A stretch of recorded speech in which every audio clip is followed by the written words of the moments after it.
Nobody wants to end up in family court, but if you do, you want an honest, experienced family law attorney by your side to help minimize the stress, mental anguish, and legal costs that divorce and custody matters bring. Welcome to In Your Best Interest.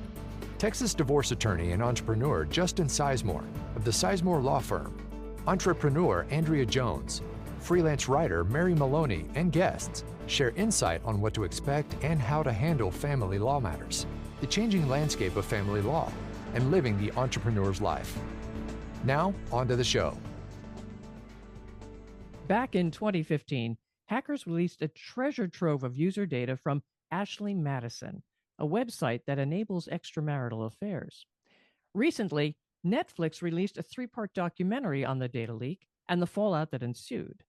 On today's episode of In Your Best Interest, the panel will discuss the lingering impact of the leak and what people should think about if they're planning to use online sites to cheat or suspect their partner is cheating.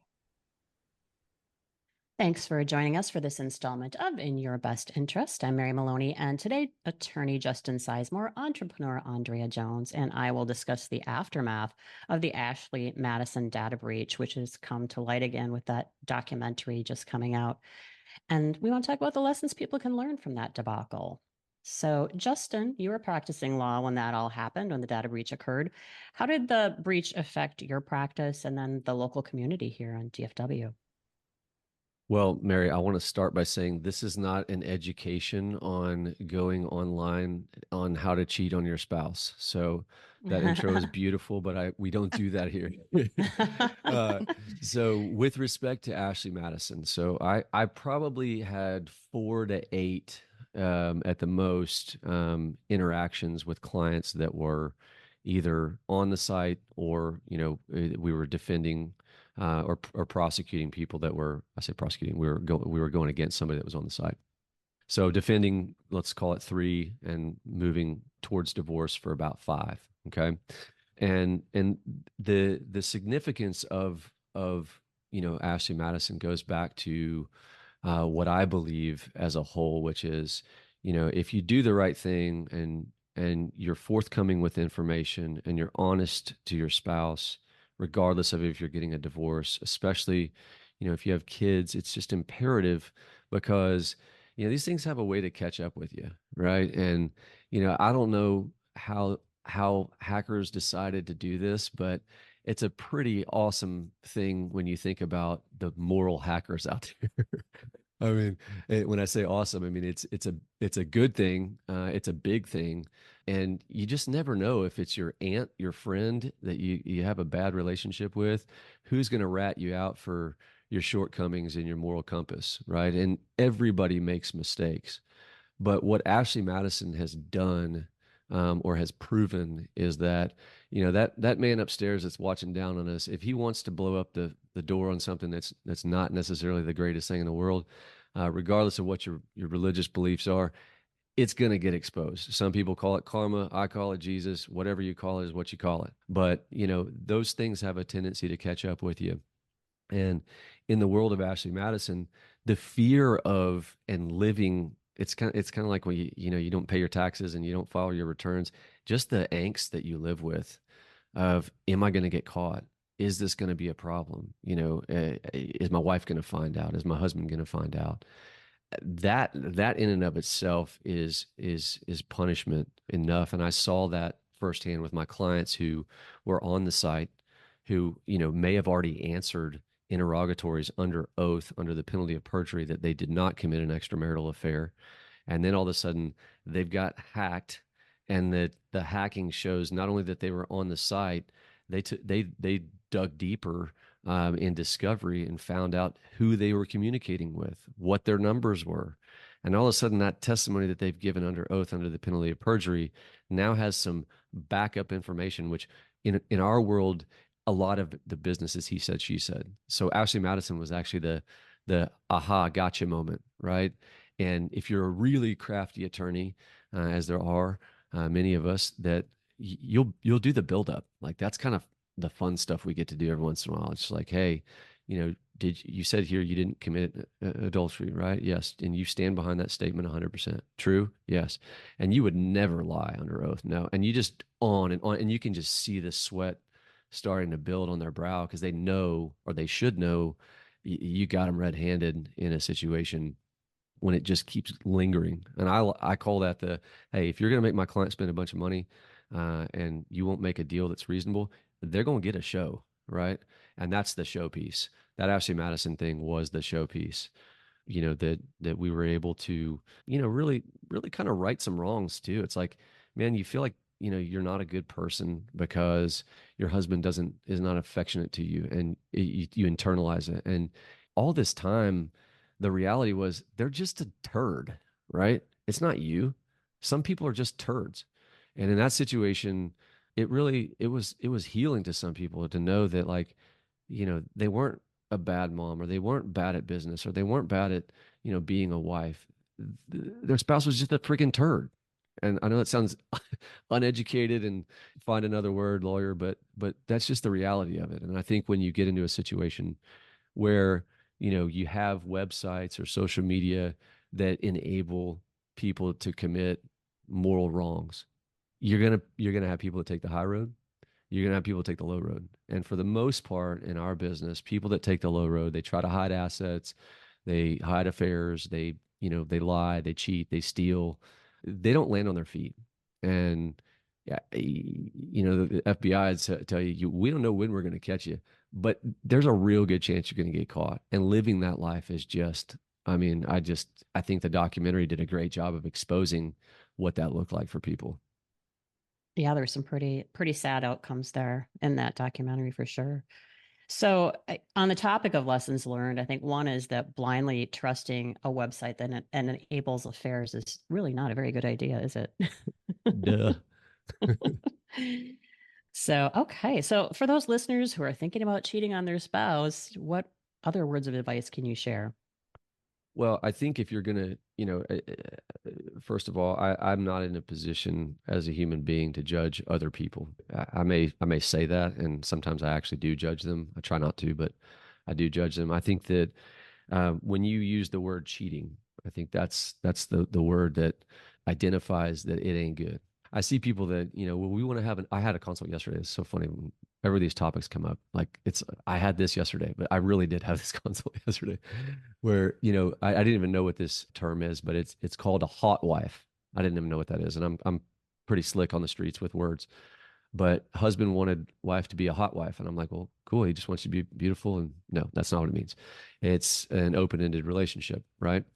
And so what I see the most is people that go into these relationships and they try to convince their spouse that this is normal, and they try to get them to bend their moral compass so that they adapt to whatever their own moral discrepancies are, right? And so they talk them into it. They're persuasive. They get somebody who wouldn't do these kind of things to step into this fire pit, if you will.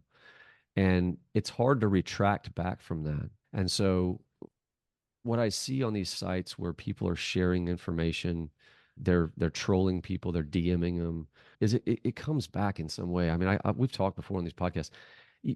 People's apps are linked to their kids' site. I've had my buddy was driving behind his wife in his car, and his in the car, his wife's talking to somebody she's having an affair with, and it picks up on the Bluetooth. Like, technology is dangerously available, and if you start going down rabbit trails, you can do a lot of surveillance. Now, I don't ever encourage that. And in fact, I discourage it because some of it's illegal and much of it can't be used in a courtroom. So I don't want you going down the surveillance trails. But just from hey, I want to find out if this is happening. I've seen people do crazy stuff. Private investigators are the tip of the iceberg for that. There are apps that are out there that can track, that can hack, that can do things that you and I don't really want to know about, but I've seen it. And so if you think you're this slick person that's going to go in and commit what we're going to call cheating, because it is cheating, then just the easy way is don't do it. If you've done it, get away from it.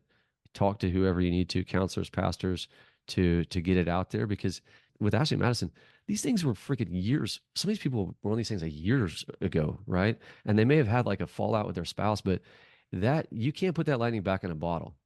And everything follows us on the internet, as we know. So, and one of the other, I guess on the flip side of it, if you're somebody like you talk to prospective clients all the time, they think their spouse is cheating. What words of wisdom do you typically share in those scenarios? I think the biggest and probably the biggest piece is if you suspect something based on just an intuition, I think you've got to develop that intuition into a conversation about, hey, I'm not really feeling comfortable about our relationship about this. Like, for example, intimacy. A very dear friend of mine, beautiful marriage, beautiful kids, long marriage. Well, he was actually one of our first buddies to get married. A couple years ago, they had a little blip on the radar in their marriage, right? They just weren't intimate. And he basically went in and said, hey, this is something that we need to work on, right? And I think when you're starting to sense those signs, don't let don't let the thing become a forest fire. Don't let that little blaze that you can put out with a little bit of water become a forest fire. So have communication about whatever the issue is and be direct about it, right? Don't accuse, just state facts, be direct. Hey, listen, I may be needy here, but I just noticed, in the last several months we haven't been intimate. Is there something I can do to help that situation? Should we go on a trip? What do we need to do? Right? Put the onus on you. Don't go into your spouse and say, hey, by the way, you're lazy in bed and you suck and I don't, really want to be with you anymore, right? That's not the way to do it. By the same token, if you're not getting reciprocation and you're seeing the doors closed for finances, credit cards, cell phones, and you passwords change on phones and you don't have access, there's usually some smoke, or where there's usually some fire where there's some smoke. And especially when you see transition, like if you guys have always had separate bank accounts, and you guys have never shared information, don't go in there and be like, let me see your phone and let me read through everything, just on a whim. But by the same token, if like the passwords change and you guys have always used joint accounts and all of a sudden, there's usually something there. People say, well, she lost 50 pounds and she's, or he's in really good health and he's doing push-ups and all this stuff and he's getting all yoked. And there's signs, but I don't want people going down this like, oh my gosh, my spouse is cheating because there's some change and let me go investigate everything and let's go do the Google search and all that, because you live in that sheltered environment. It becomes external, right? And especially if you have kids, you can feel that sense of angst, that sense of worry, that sense of concern. And candidly, it's smothering and it pushes your spouse further away, right?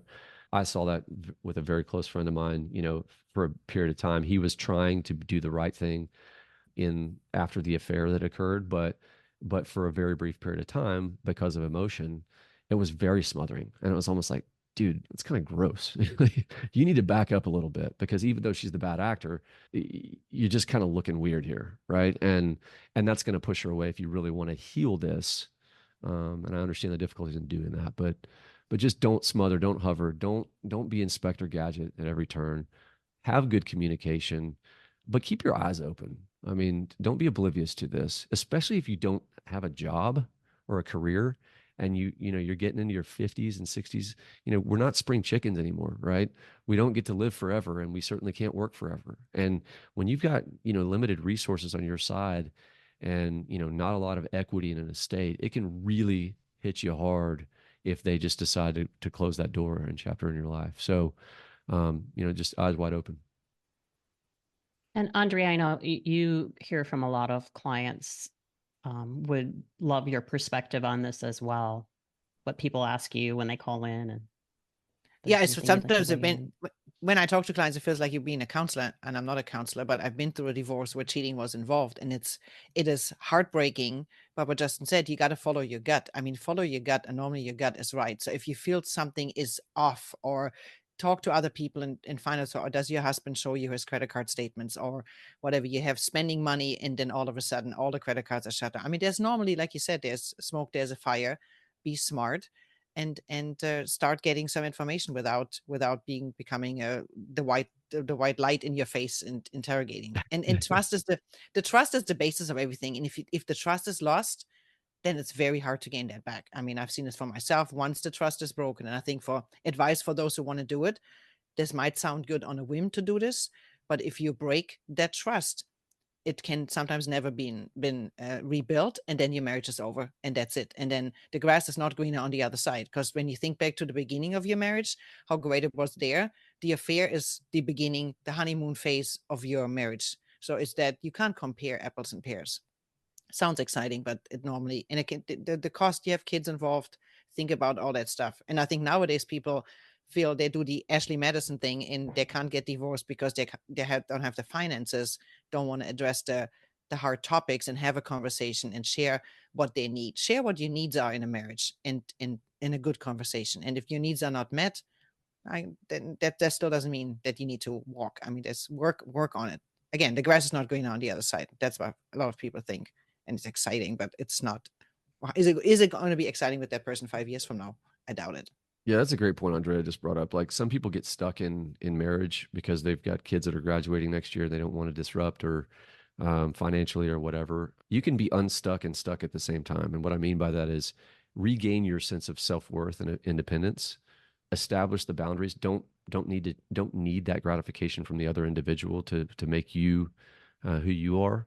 I mean, you can be stuck in a divorce when you're in a divorce for a long period of time because of court systems and valuation and all that. So you have to be able to find that breaking point where you can surpass some of the wrongs that your spouse may be doing to you, right? And you have to find your independence. And that's one of the things we coach a lot about, is, it's not just, you're not a bad person because your husband or wife cheated on you, right? Sometimes people are just, like I said, idiots, right? They do stupid things. And you can forgive idiots for doing stupid things, but you don't have to. And you don't have to sit there in a stuck environment, because you're still married. You can find your independence. You can assert and re-find yourself and recenter what makes you great. And oftentimes that'll make the other side want to come to you more. And then you realize, hell, I don't want this person. And so, that's kind of why I say that Garth Brooks had a song. He said, she's at the foot of that, or he's at the foot of the mountain, she's over that hill. There's a reason for that. Right. And watching people gain their strength is beautiful. And it hurts. I mean, like when it happens, it does hurt, but you got to get through that tunnel. When my first divorce happened, it was like going through this tunnel, and there's light at the other end of the tunnel. You just got to go through the emotions and the feelings, and that's why counselors are good for. And there's a better side on the other side. If you are cheated on and you don't want to, or there's no way for you to save the marriage. Justin says this all the time: if you can save it, save it. But if sometimes there is no way to save it, and then you need to go that path. So I think that's a good kind of transition to my next question here, is that, people either need to move on, or if they want to make it work and they have to heal. What's some words of wisdom you could share there, Justin? I know we've talked about this before, for blogs that we've written, and you had some great advice. I think that you limit. I tell people, write out kind of what, in a perfect world, what healing looks like, and then shorten it, and then come up with bullet points with kind of this is what success looks like. This is how long it's going to take for me to, feel this way. And these are the things that I want to be transparent about. This is what I want to make sure, we want to see. If it's financial, I want to, have joint access to the accounts. I want to know that, if you went off tomorrow, you're not just going to go bleed out the accounts and cut off my credit cards. Like, people get literally financially hostage in a marriage. So I think, when you're dealing with, affairs or cheating, or, abuse or any of those things, you got to be very clear about what your boundaries are. And then the other side of the coin is, don't make that list so exhaustive that the things that really don't matter become at the forefront. You become the boy or girl who cried wolf at that point, and then that shuts the other person down, and they may have accomplished, or 90% of what you really want, but that 10% you're holding on to, I think that makes it very difficult to have a natural relationship. And so I think defining those, shortening them, and accountability. Some of my favorite teachers, judges, lawyers, everything, are people that are just direct. They tell you what to expect. They just hit those matrix. They don't go into the, all the dicta of why this happened or my emotions that are involved in it.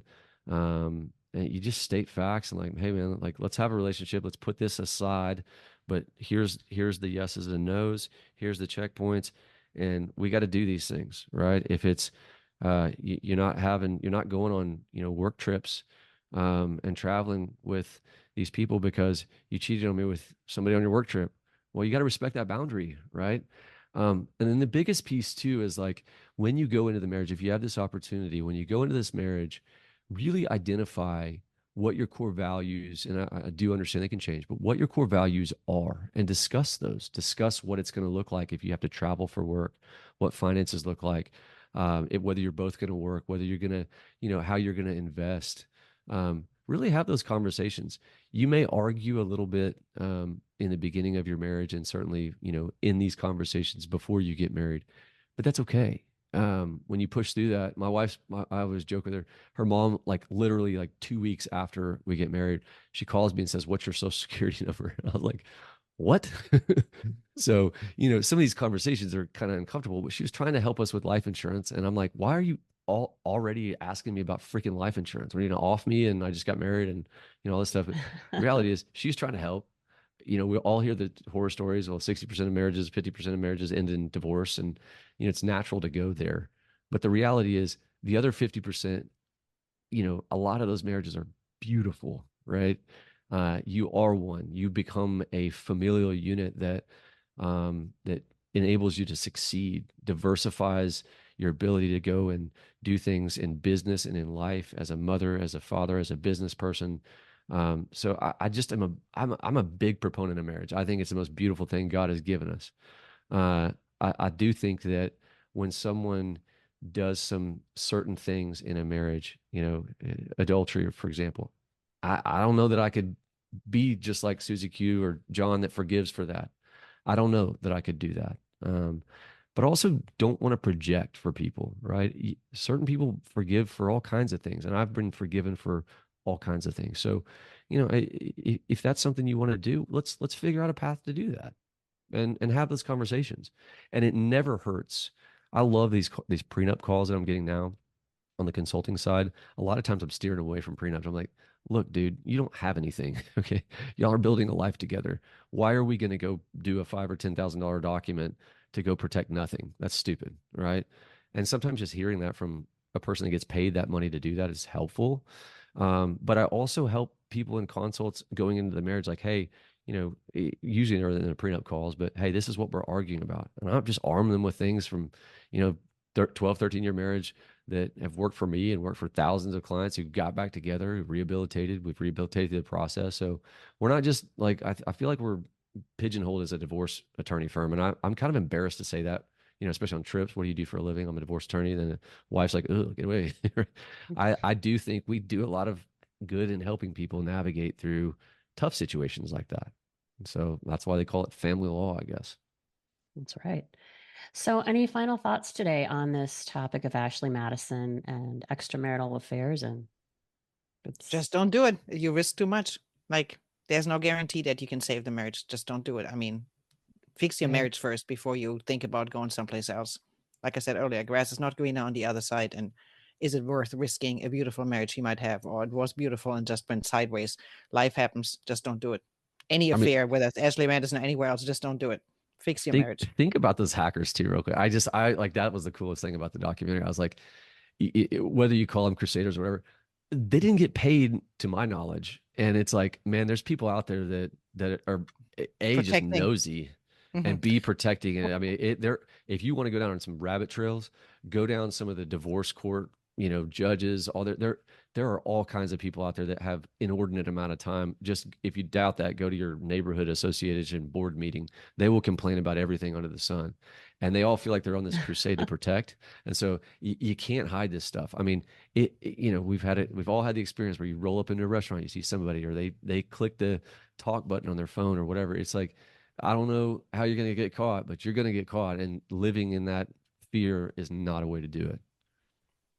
All right. Well, I think that's a great place to wrap up today. So if you live in Texas, listeners, and would like to contact the Sisemore Law Firm, you can reach the firm at 817-336-4444 or visit lawyerdfw.com. We also invite you to follow the podcast and share it with friends who might find it helpful. Thanks again for listening, and have a great day. Thank you for listening to In Your Best Interest with Texas divorce attorney and entrepreneur Justin Sisemore. The content presented here is provided for information only and should not be construed as legal, tax, or financial advice. Click the follow button to be notified when new episodes become available.